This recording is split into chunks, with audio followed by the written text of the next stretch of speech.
Chapter 5 Facing the Future. Here's option 2. Tally touched her interface ring and the wall screen changed. This Tally was sleek, with ultra-high cheekbones, deep green cat-like eyes, and a wide mouth that curled up into a knowing smile. That's, pretty different. Yeah, I doubt it's even legal. Tally tweaked the eye-shaped parameters, pulling the arc of the eyebrows down to almost normal. Some cities allowed exotic operations, for new pretties only, but the authorities here were notoriously conservative. She doubted a doctor would give this morpho a second glance, but it was fun to push the software to its limits. You think I look too scary? No, you look like a real pussycat. Unfortunately, I mean that in the literal, dead mouse-eating sense.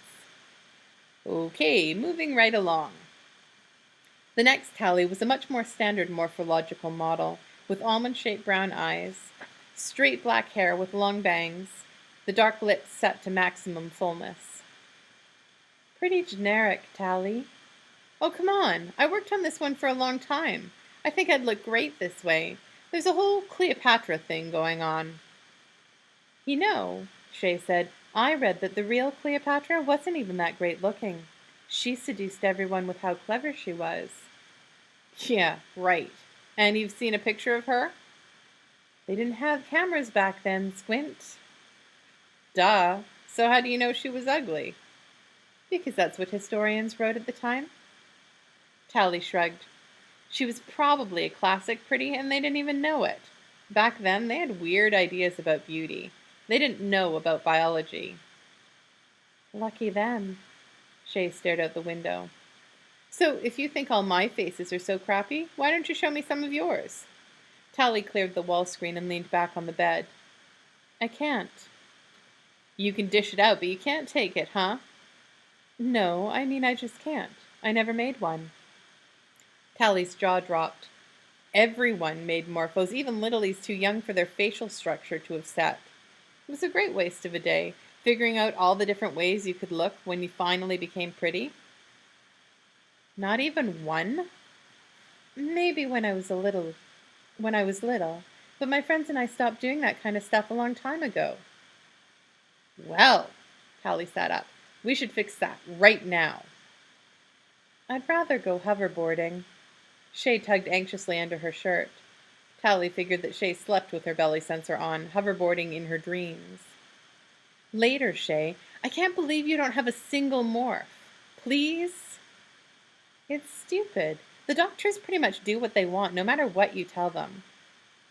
I know, but it's fun. Shay made a big point of rolling her eyes, but finally nodded. She dragged herself off of the bed and plopped down in front of the wall screen, pulling her hair back from her face.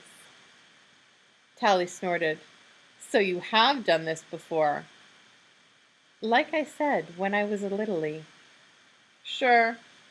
Tally turned her interface ring to bring up a menu on the wall screen and blinked her way through a set of iMouse choices. The screen's camera flickered with laser light, and a green grid sprang up on Shay's face, a field of tiny squares imposed across the shape of her cheekbones, nose, lips, and forehead. Seconds later, two faces appeared on the screen. Both of them were Shay, but there were obvious differences. One looked wild, slightly angry. The other had a slightly distant expression, like someone having a daydream.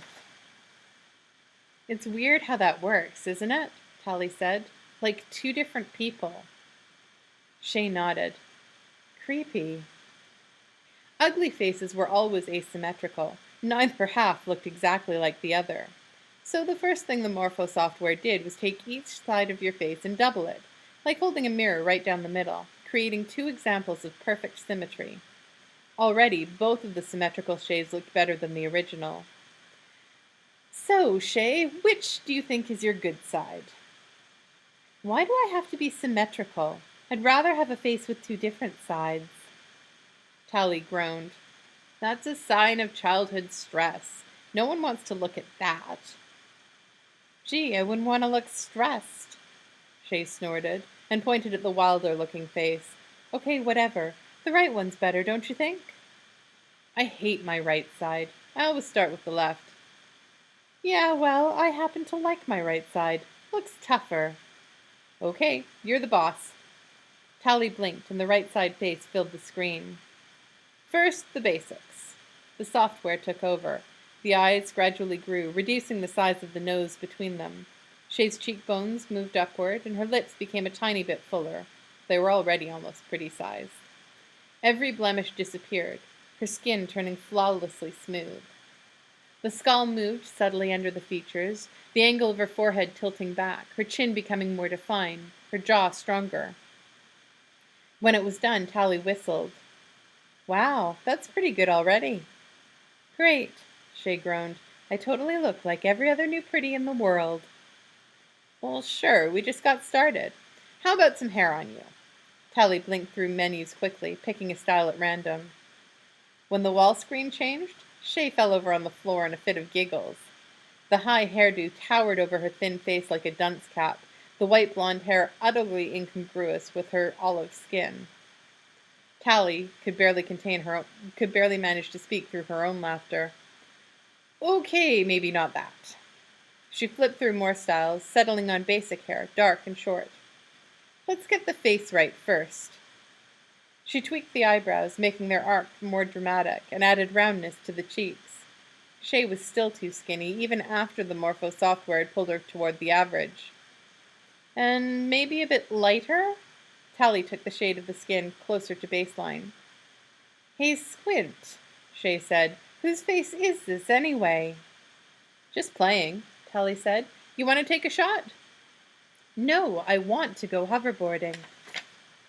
Sure, great. But first let's get this right. What do you mean, get it right, Tally? Maybe I think my face is already right. Yeah, it's great. Tally rolled her eyes. For an ugly. Shay scowled. What, you can't stand me? Do you need to get some picture into your head so you can imagine it instead of my face? Shay, come on, it's just for fun. Making ourselves feel ugly is not fun. We are ugly. This whole game is just designed to make us hate ourselves. Tally groaned and flipped back onto her bed, glaring up at the ceiling. Shay could be so weird sometimes. She always had a chip on her shoulder about the operation, like someone was making her turn 16. Right, and things were so great back when everyone was ugly, or did you miss that day in school? Yeah, I know, Shay recited. Everyone judged everyone else based on their appearance. People who were taller got better jobs, and people even voted for some politicians just because they weren't quite as ugly as everybody else. Blah, blah, blah. Yeah, and people killed one another over stuff like having a different skin color. Tally shook her head. No matter how many times they repeated it at school, she'd never quite believed that one. So what if people look more alike now? It's the only way to make people equal. How about making them smarter? Tally laughed. Fat chance. Anyway, it's just to see what you and I will look like in only 2 months and 15 days. Can't we just wait until then? Tally closed her eyes, sighing. Sometimes I don't think I can. Well, tough luck. She felt Shay's weight on the bed and a light punch on her arm. Hey, might as well make the best of it. Can we go hoverboarding now? Please? Tally opened her eyes and saw that her friend was smiling. Okay, hoverboard. She sat up and glanced at the screen. Even without much work, Shay's face was already welcoming, vulnerable, healthy, pretty. Don't you think you're beautiful? Shay didn't look, just shrugged. That's not me. It's some committee's idea of me. Tally smiled and hugged her. It will be you, though. Really you. Soon.